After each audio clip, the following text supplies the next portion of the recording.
할렐루야. 감사합니다. 너무너무 감사합니다.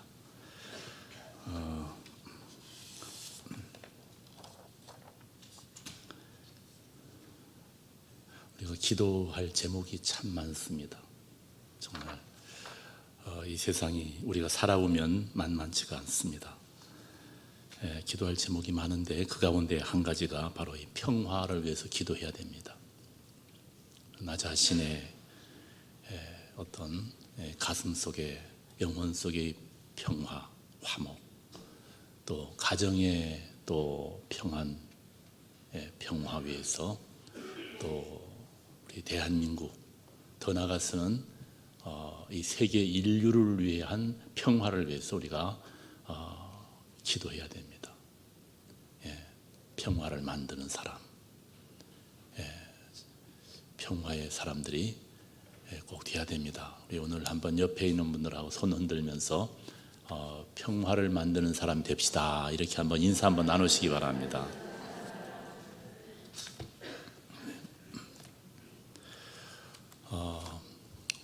한번 여러분 자신을 한번 좀 생각해 보십시오.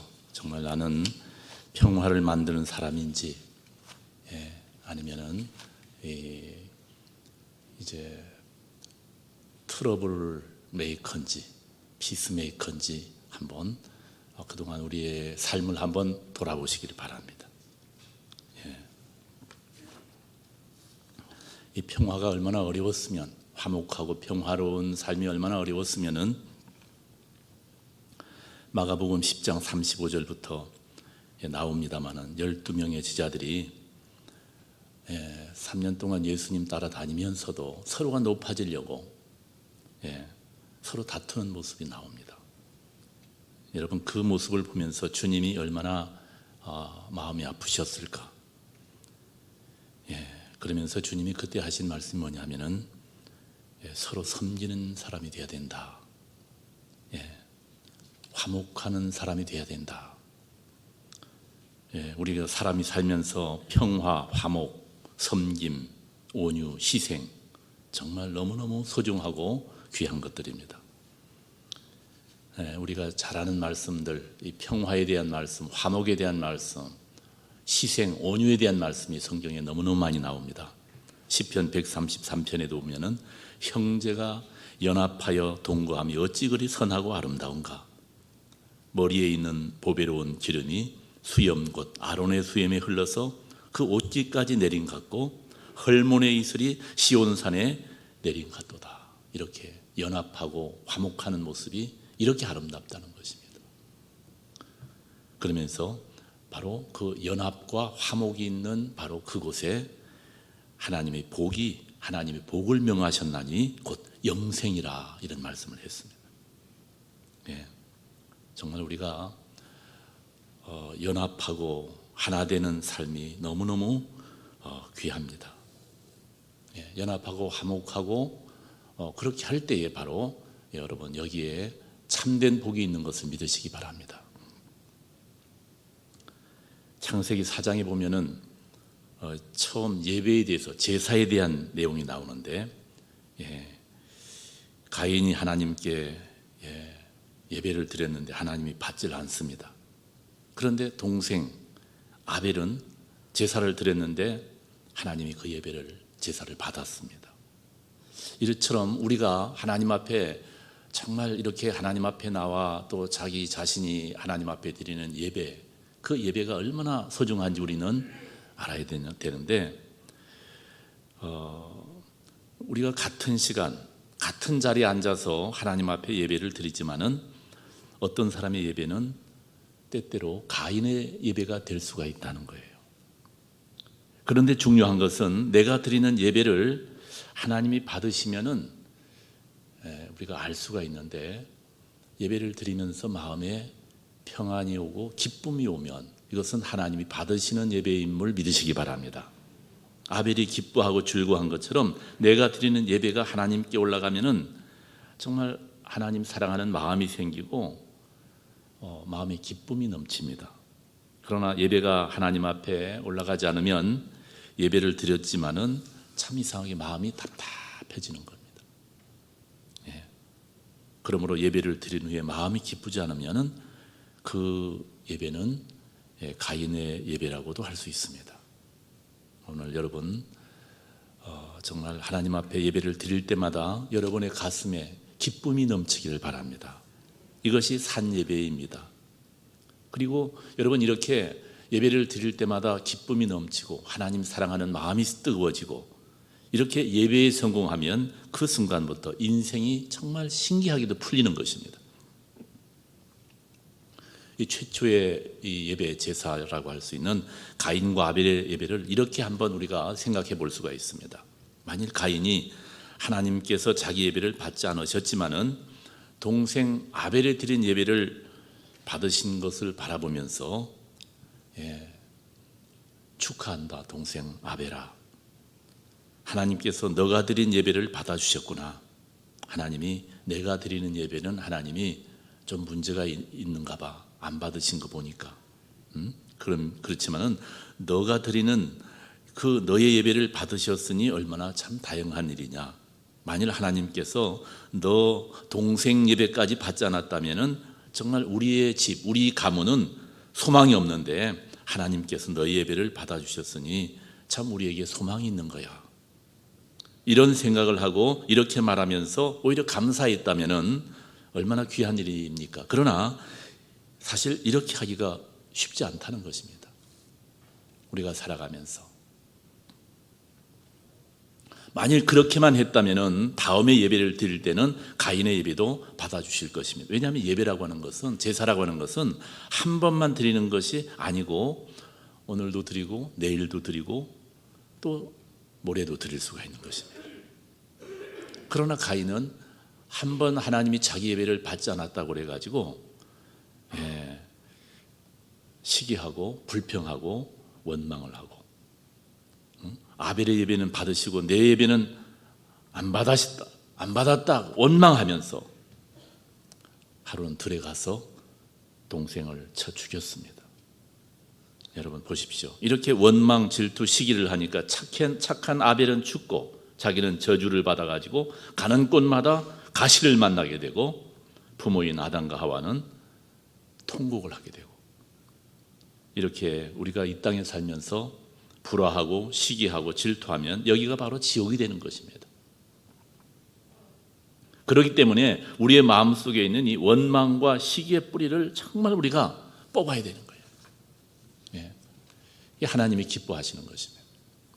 원망하고 시기하고 분쟁하고 여기에 바로 마귀가 역사하고 바로 이곳이 바로 지옥이 되는 것입니다. 화목한 곳에서는 하나님이 역사하고 정말 천국의 꽃 향기가 나는 것입니다.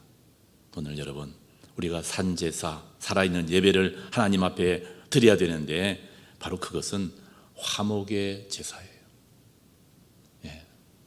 예배 드리러 올 때 내가 만약에 화목하지 못한 그런 일이 있으면은 우리는 예배 전에 하나님 앞에 회개의 기도를 해야 되는 거예요. 그래서 예배 드리기 전에 반드시 우리는 먼저 기도로 준비를 해야 됩니다. 화목하는 곳에 하나님의 복이 있는 것을 믿으시기 바랍니다. 화평케 하는 자는 복이 있나니 저희가 하나님이 아들이라 일컬음을 받을 것이다.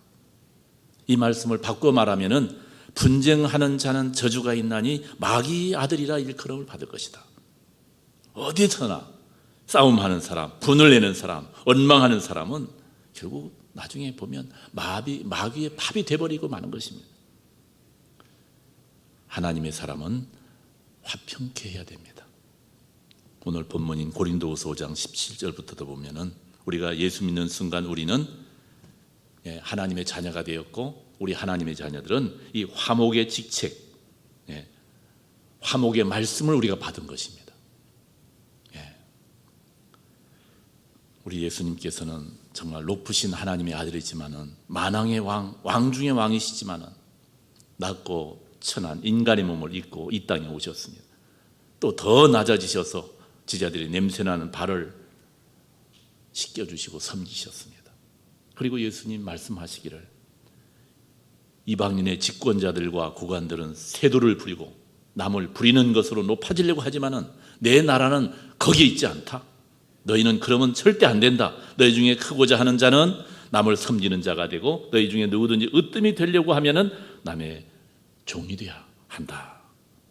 인자가 온 것은 섬김을 받으려 함이 아니라 도리어 섬기려 하고 자기 목숨을 많은 사람들의 대성물을처럼 주기 위해서 내가 왔다는 거예요. 우리 주님은 희생하기 위해서 오셨습니다. 섬기기 위해서 예수님이 오셨습니다. 이 땅에. 내가 온 것은 섬김을 받으러 온 것이 아니요 도리어 섬기려 하고 내 목숨을 많은 사람들을 위해 대속물로 내가 주려고 왔다. 희생하려고 왔다는 것입니다. 그리고 그 말씀대로 십자가에 달려서 우리를 섬기고 희생하셨습니다. 주님께서 기뻐하시는 사람은 어디서든지 섬기고 희생하는 사람. 우리는 이런 삶을 실천할 수 있어야 되는 것입니다. 그리고 또 한 가지 중요한 사실을 또 말씀을 우리가 들을 수가 있는데 하나님이 우리 인간을 만드실 때에 우리가 늘 듣는 말씀이지만은 우리가 이 땅에서 어렵고 궁핍하고 가난하고 힘들게 살도록 하나님 우리를 만들지 않았습니다. 우리 하나님은 인간으로 하여금 처음부터 행복하게 잘 살도록 이 땅에서 정말 복되게 살도록 만들었습니다. 이런 코로나 바이러스 때문에 이렇게 고통을 당하고 전쟁, 핵, 미세먼지, 이런 공해, 이런 문제에 고통당하도록 하나님 우리를 이 땅에 우리를 만든 것이 아닙니다. 창세기 1장에 보면 사람을 하나님이 창조하시고 나서 제일 먼저 복을 주셨습니다. 복을. 너는 정말 복되게 살아야 된다. 우리에게 포해 있는 말씀대로. 인간이 그래서 잘 살려고 하는 본능은 복받고 살려고 하는 본능은 하나님께 받은 마음입니다. 그러므로 사람이 복을 받는 것은 여러분 이것은 하나님이 주권 속에 있기 때문에 인간의 노력으로만은 되는 것이 아닙니다. 모든 축복은 하나님께로부터 온다고 성경은 분명히 기록하고 있습니다. 성경에는 그래서 잘 사는 길이 나와 있습니다. 이렇게 살면 너는 분명히 잘 된다. 여러분 잘 사는 길이 무엇입니까? 특별히 많은 성경 말씀 가운데 우리가 너무나 잘 아는 예수님이 친히 하신 마태복음 5장을 보면은 8가지 복이 나옵니다. 이것을 팔복이라고 하는데 마태복음 5장 3절에서 10절까지 심령이 가난한 자 복이 있다. 천국이 저이것이다. 애통하는 자 복이 있다. 저희가 위로를 받을 것이고 온유한 자는 복이 있다. 저희가 땅을 기업으로 얻을 것이고 의에 줄이고 목마른 자가 복이 있나니 저는 배부를 것이고 국률이 여기는 자는 복이 있나니 저희가 국률이 여김을 받을 것이고 마음이 청결한 자는 복이 있나니 저희가 하나님을 볼 것이고 화평케 하는 자는 복이 있나니 저희가 하나님이 아들이라 일컬음을 받을 것이요 의를 위해서 핍박을 받는 자는 복이 있나니 천국이 저희 것이라고 그랬어요. 여러분 예수님께서 복에 대해서 8가지를 말씀하고 있습니다. 이 8가지 복을 한번 여러분 헤아려 보면은 거기가 영적인 복이고 정신적인 복이고 또 마음의 복들이 대부분입니다. 내세의 복입니다. 이렇게 먼저 우리는 이런 복을 받아야 되는 거예요. 왜냐하면 우리는 영원히 살 사람들이고 하늘나라에 우리가 가서 우리는 살아야 할 사람들이기 때문에 정말 먼저 우리는 이 복을 받아야 돼요. 영적인 복, 마음의 복,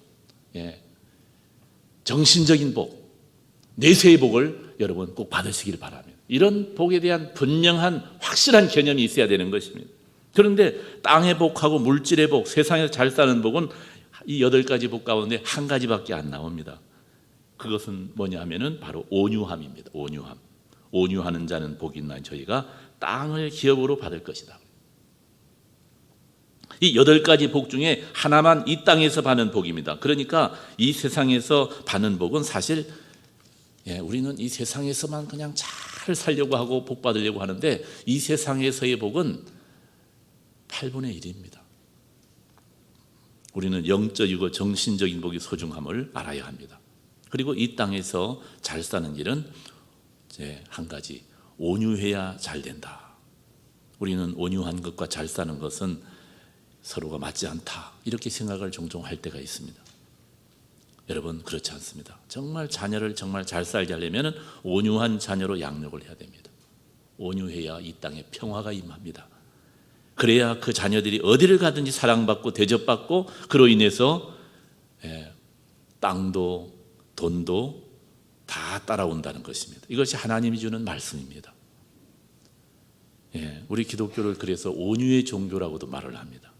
왜 온유의 종교인가 하면 특별히 보시면 마태복음 11장 29절에 보니까 예수님께서 나는 마음이 온유하고 겸손하니 나의 멍에를 베고 내게 배우라. 뭘 배우라고 하느냐면 주님이 그 온유를 배우라는 거예요. 예수님께서 스스로 온유한 자라고 또 말씀했습니다. 우리가 주님을 본받을 때에 어떤 것을 우리가 본받아야 되냐면은 바로 온유한 마음을 꼭 본받아야 되는 거예요. 마음이 온유한 자는 땅을 기업으로 얻습니다. 잘 사는 길이 열리는 것입니다. 성경에도 우리가 쭉 읽어보면은 어떤 사람이 잘 사느냐 하면은 정말 온유한 자가 잘 삽니다. 누가 성공하느냐 하면 온유한 자가 결국 성공합니다. 민수기 12장 3절에 보니까 이 사람 모세는 온유함이 지면의 모든 사람보다 승하더라고요. 그렇기 때문에 하나님께서 모세를 귀하게 들어 쓰십니다. 아브라함도 보면은 정말 온유한 사람입니다.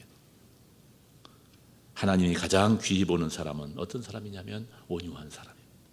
성경에 나오는 모든 인물들을 보면 힘을 가지고 강팍해가지고 남의 것을 빼앗고 남을 해치는 사람이 처음에는 잘 되는 것처럼 보이지만은 결국은 다 무너지고 망했습니다. 우리 예수님은 온유하게 사셨습니다. 요한복음 1장에 보니까 보라 세상 죄를 지고 가는 하나님이 어린 양이로다. 예수님은 얼마나 온유하신지 털 깎는 자 앞에 잠잠한 양과도 같았다고 그랬어요. 여러분 하나님 만드신 창조의 세계, 생명의 세계도 보면은 온유한 자가 발전하고 온유한 자가 번영하고 온유한 자가 잘 되도록 하나님이 이 역사 속에 쭉 우리에게 보여주고 있습니다. 그래서 예수님께서는 이 세상에서 나를 본받되 온유함을 본받으라. 온유의 멍에를 메고 나를 배우라. 온유하신 주님은 오늘날 온 세계를 다스리고 하늘과 땅의 엄청난 세계도 하나님 주님께서 다스리고 그런 영원한 왕이심을 여러분 믿으시기 바랍니다. 주님은 총도 칼도 없이 이 세계를 영원히 다스리고 주님의 나라의 무기는 뭐냐 하면은 온유와 겸손입니다. 온유와 겸손. 사람들의 마음에 이 온유와 겸손의 무기를 가지고 있다면은 이 땅에 참된 평화, 모든 질병이 사라지고 하늘나라는 바로 이런 나라인 것을 믿으시기 바랍니다. 이제 오늘 말씀을 맺겠습니다. 우리 모두 정말 화목의 사람, 평화의 사람이 꼭 돼야 됩니다. 평화를 위해서 기도해야 됩니다. 싸우지 말고 용서하며 우리는 정말 살아야 됩니다. 이 용서라고 하는 것은 상대방을 위해서 하는 것이 아니라 사실은 나를 위해서 하는 것입니다. 하나님이 나를 용서하신 그 큰 용서, 사랑을 생각하면서 우리가 살면은 용서 못할 사람이 사실은 없는 것입니다. 오늘 주신 말씀처럼 예수 믿고 새로운 피조물이 된 우리는 주님으로부터 바로 이 화목의 직책을 받았습니다. 평화의 사람 되라. 오늘 우리에게 말씀하시는 것을 믿으시기 바랍니다. 여러분 가는 곳에 평화의 강물이 넘쳐 흐르기를 주님의 이름으로 축복합니다.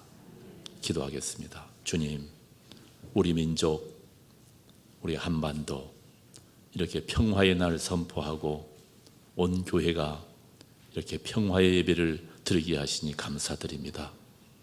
그러나 오늘 우리는 너무 큰 평화만을 바라보고 있는 것 같습니다. 주님, 작은 물방울들이 모여 큰 강물을 이룸처럼 나 자신, 우리 자신들이 평화의 물방울 꼭 되게 하여 주옵소서.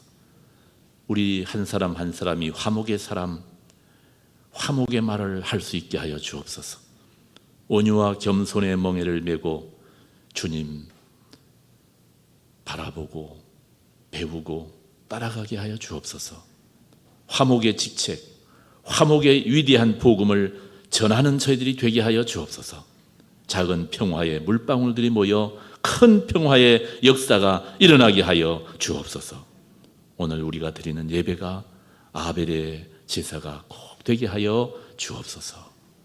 우리 대한민국을 축복하시고 이 한반도의 평화의 물결이 넘쳐나게 하옵소서. 예수님 이름으로 기도드리옵나이다. 아멘.